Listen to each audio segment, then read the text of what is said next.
Baik, sekarang kita lanjutkan materi model heteroskedastik ya.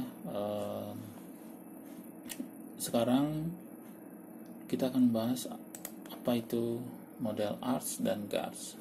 Nah, tadi kita sudah membahas bahwa dalam data finansial itu terdapat beberapa karakteristik khusus ya. Volatilitas, ada volatility clustering, kemudian ada style aspect yang lain yaitu berupa skewness dan kurtosis, dan masih ada hal lain tapi tidak saya bicarakan dalam materi ini. Silakan kalian kalau tertarik cari di referensi yang lain atau mungkin melalui searching di internet. Nah, kita telah membahas apa yang saya katakan tadi, volatility clustering. Volatility clustering ini pada dasarnya mengatakan bahwa varians bersyarat ya RT diberikan atau diketahui nilai return sebelumnya itu tidaklah konstan. Nah, varians bersyarat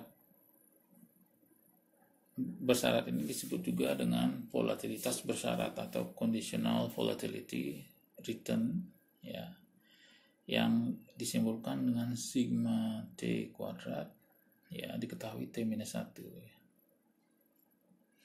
Nah, jika bawah atau subscript T-1 itu menyatakan bahwa kondisi bersyarat yang dimaksud sampai dengan batas waktu T-1.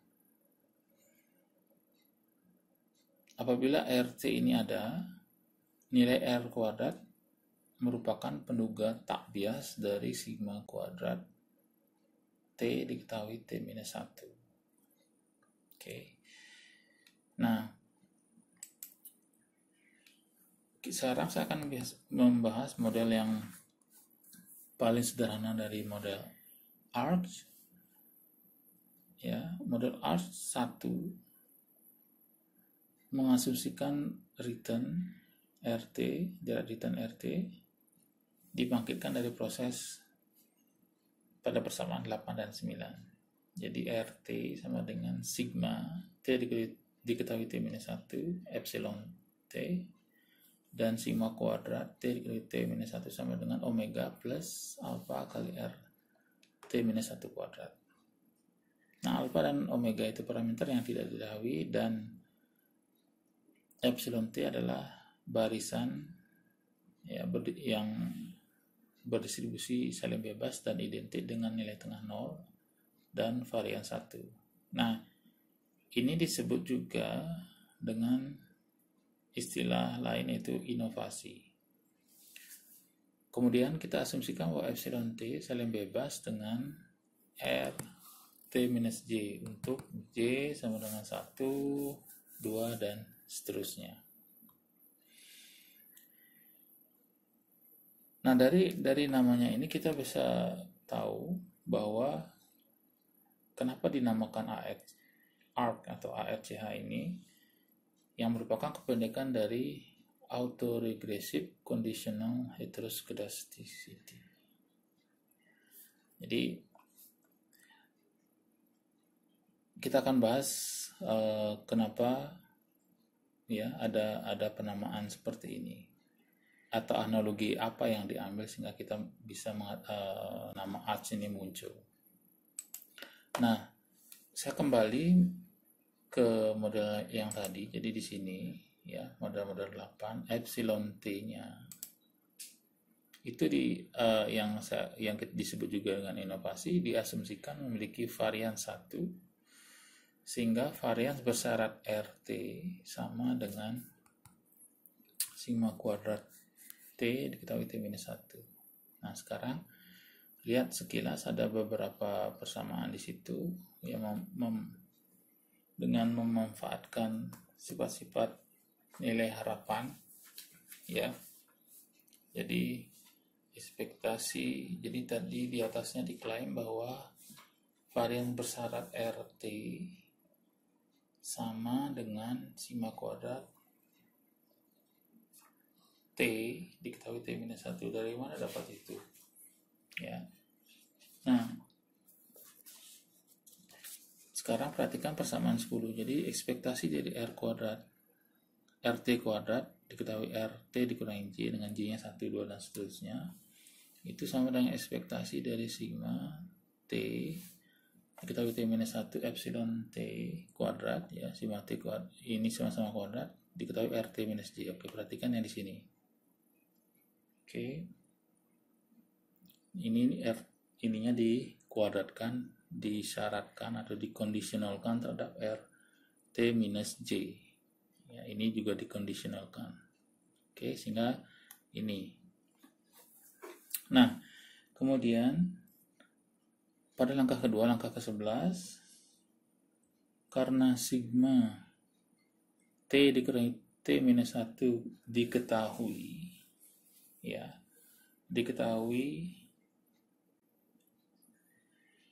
ya, maka itu bisa dikeluarkan, sehingga tinggallah ekspektasi epsilon T kuadrat diketahui R T minus J. Itu J sama dengan 1, 2, dan seterusnya. Kemudian pada langkah ketiga, yaitu persamaan 12, karena ET dan epsilon T dan R saling bebas, ya, maka ekspektasinya bisa dipisahkan, ya. Kemudian pada langkah ke-13, sigma kuadrat T dikali T minus 1 dikali ekspektasi dari epsilon T kuadrat, ya, yang nilainya adalah 1.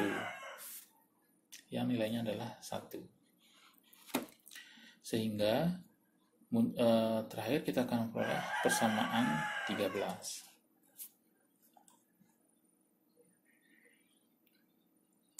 Nah, jadi apa yang kita lihat, kalau kita lihat kembali persamaan 9 seperti ini pada dasarnya adalah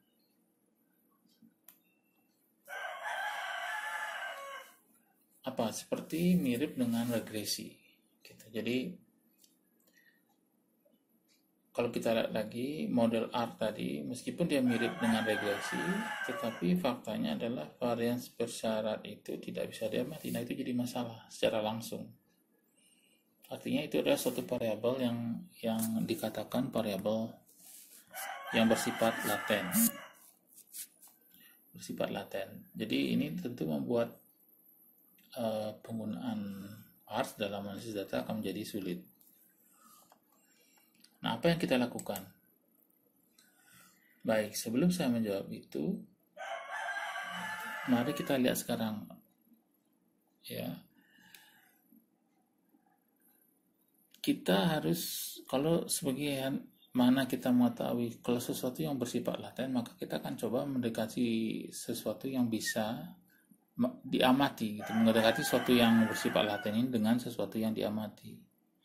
Nah, artinya kita perlu mengganti varian bersyarat itu dengan sesuatu yang bisa diamati gitu.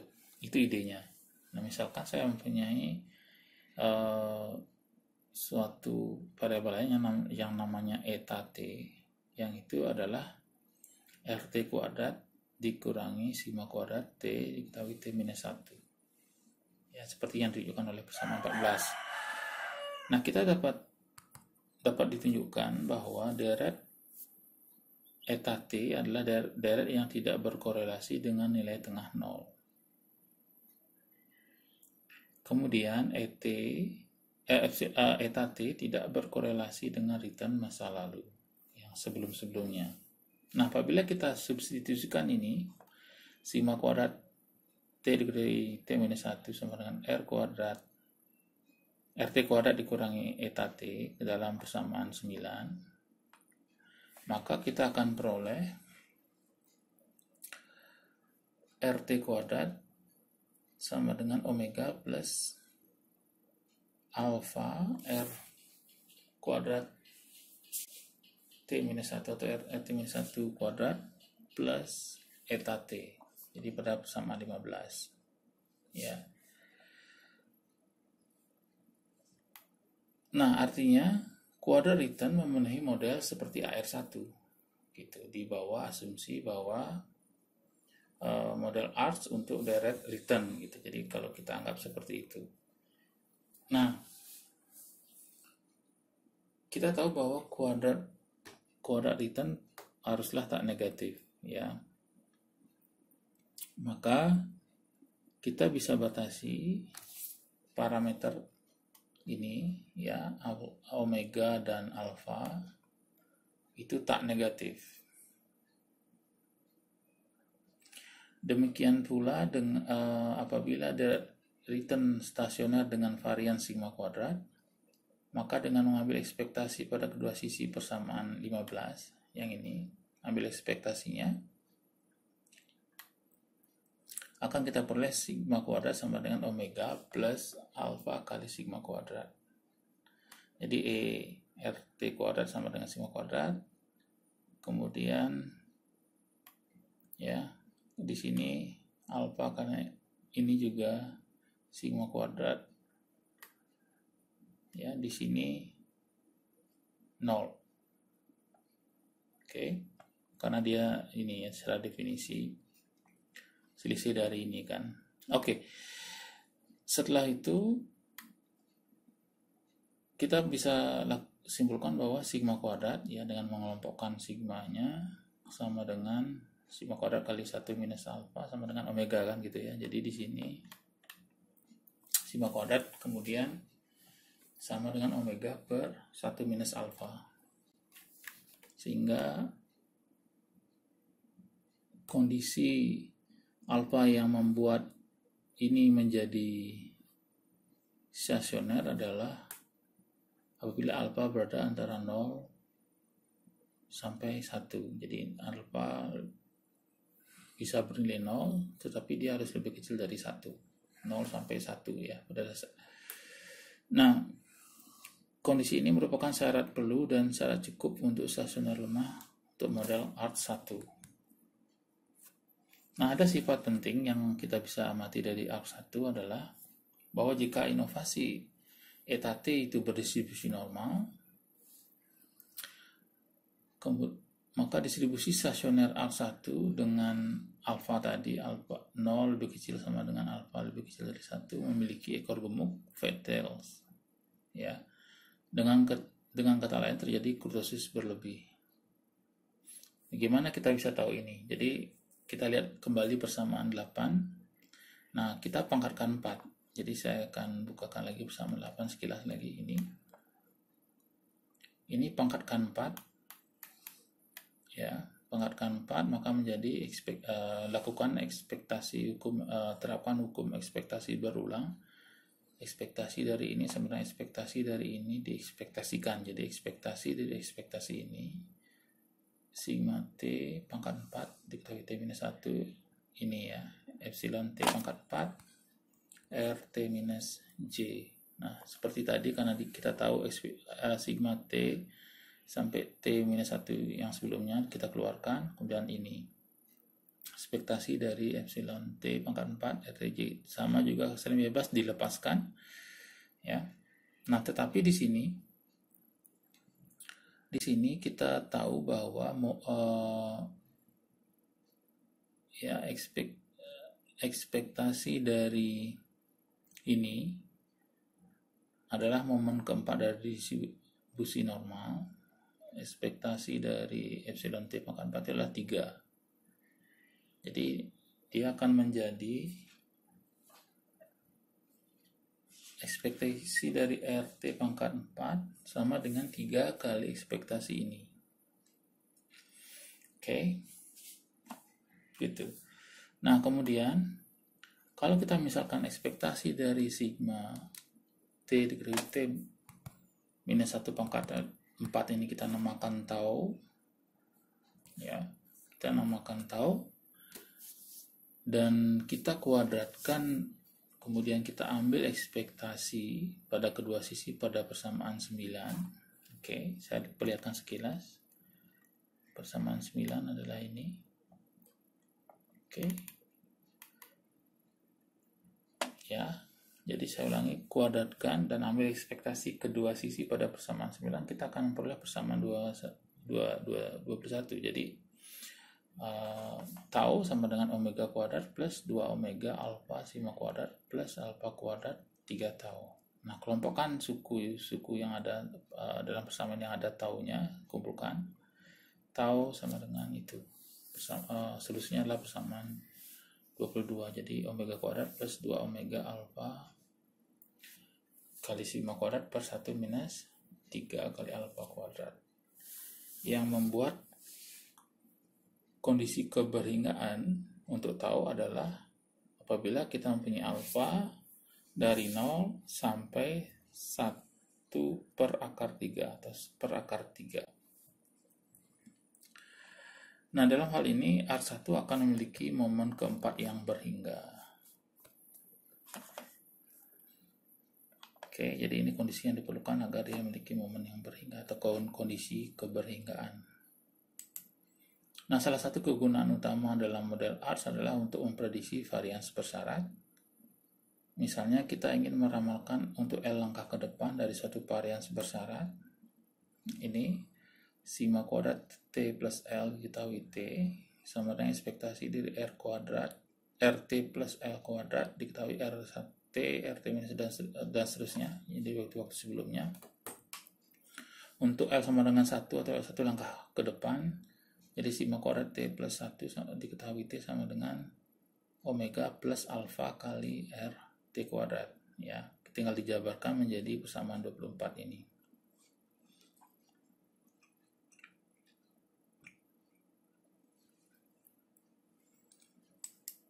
Nah, dengan cara yang sama, step by step kita lakukan untuk RT plus L, ya. Persamaan 25, kemudian 26, caranya sama dengan tadi. Ini dikeluarkan, masuk, sehingga diperolehlah persamaan 27. Oke, omega plus alfa kali sigma kuadrat T plus L minus 1 diketahui T. Nah, dengan catatan bahwa sigma kuadrat T plus L diketahui T itu sama dengan R T plus L kuadrat. Nih ya, untuk L lebih kecil 0. Nah, seperti halnya kalau kita membicarakan AR ya, order 1, kita kembangkan, bisa juga kembangkan untuk order AR order P. Nah, dalam hal ini ARC 1 pada persamaan 9 dapat dikembangkan menjadi arc tingkat key, ya, yang kita namakan arc key seperti persamaan 28. Jadi sigma kuadrat T diketahui T minus 1 sama dengan omega plus alfa 1 RT minus 1 kuadrat tambah alfa 2 RT minus 2 kuadrat dan seterusnya sampai theta Q RT minus Q kuadrat. Oke.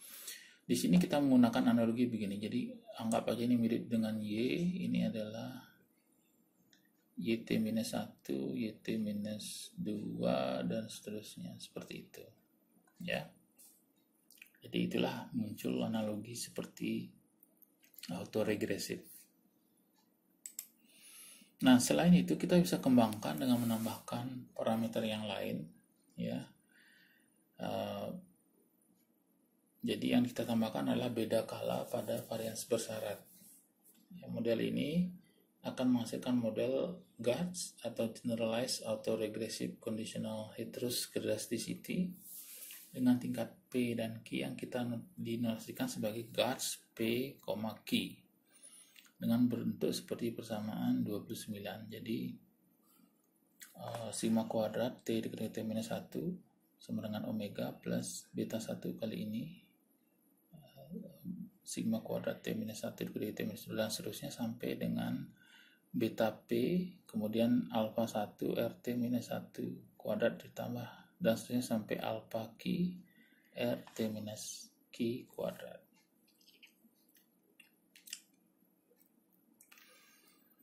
Nah, kalau kita nyatakan dalam operator pergeseran mundur, dia akan menjadi seperti ini. Jadi 1 minus B beta 1 kali B minus beta P kali B pangkat P sigma kuadrat T diketahui T minus 1 dan seterusnya sampai ini ya.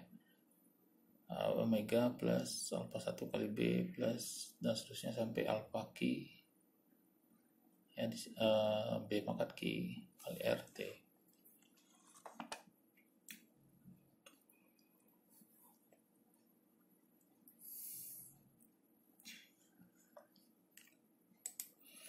Nah, pada bagian sebelumnya kita mendefinisikan eta T sebagai RT kuadrat dikurangi sigma T dikali T minus 1. Ya, atau kalau kita atur lagi menjadi seperti ini.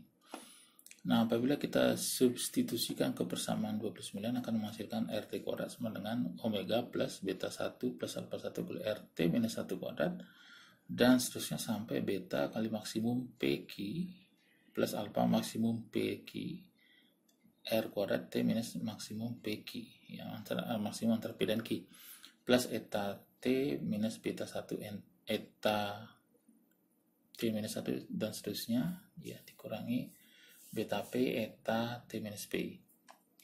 Nah, jadi di sini kita lihat bahwa model Gatz PQ untuk direct return itu implikasinya adalah model return kuadrat ya, return kuadrat adalah pada dasarnya seperti model ARMA dengan order maksimum PQ, P,Q ya, dan P.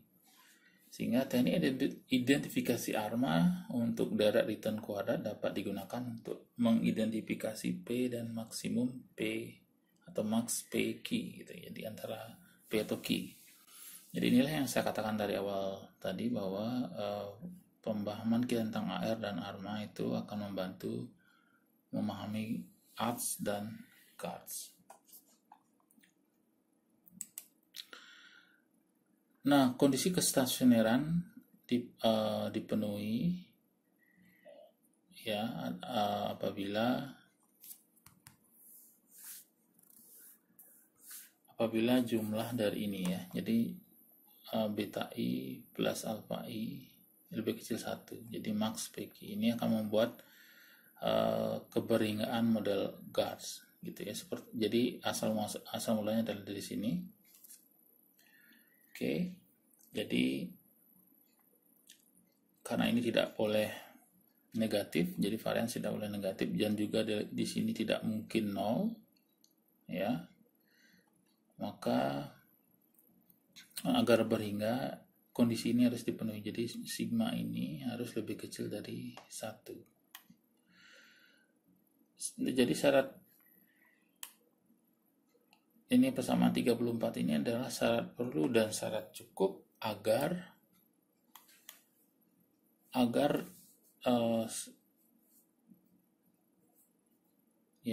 model Gatz PQ itu memenuhi kondisi stasioner lemah. Nah, untuk peramalan L langkah ke depan mirip dengan apa yang kita lakukan pada ARTS.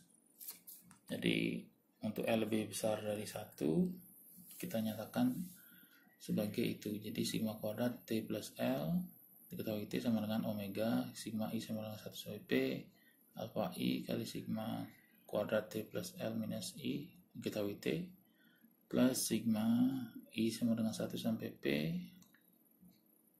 ya. Jadi beta I kali sigma topi T plus L kuadrat ya, T plus L minus I diketahui T plus L minus I minus 1 yang sebelumnya gitu. Oke, dengan beberapa di sini saya tidak bacakan, silakan kalian lihat di sini.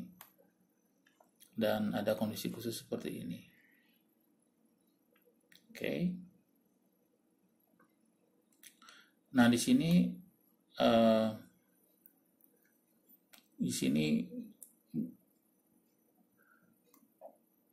kita sudah melihat beberapa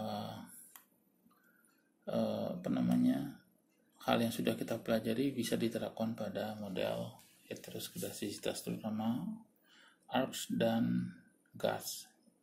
Nah, varians dari GARTS ini banyak ya, ada yang dibuat atau dimodifikasi untuk tujuan-tujuan tertentu. Ada IGARTS, ada APARTS, ada misalnya iGuards, ada eGuard dan banyak sekali, ada varian mungkin puluhan ya yang menulis itu. Oke. Nah, saya rasa itu untuk pengantar model arts dan guards. Kalau ada pertanyaan silakan.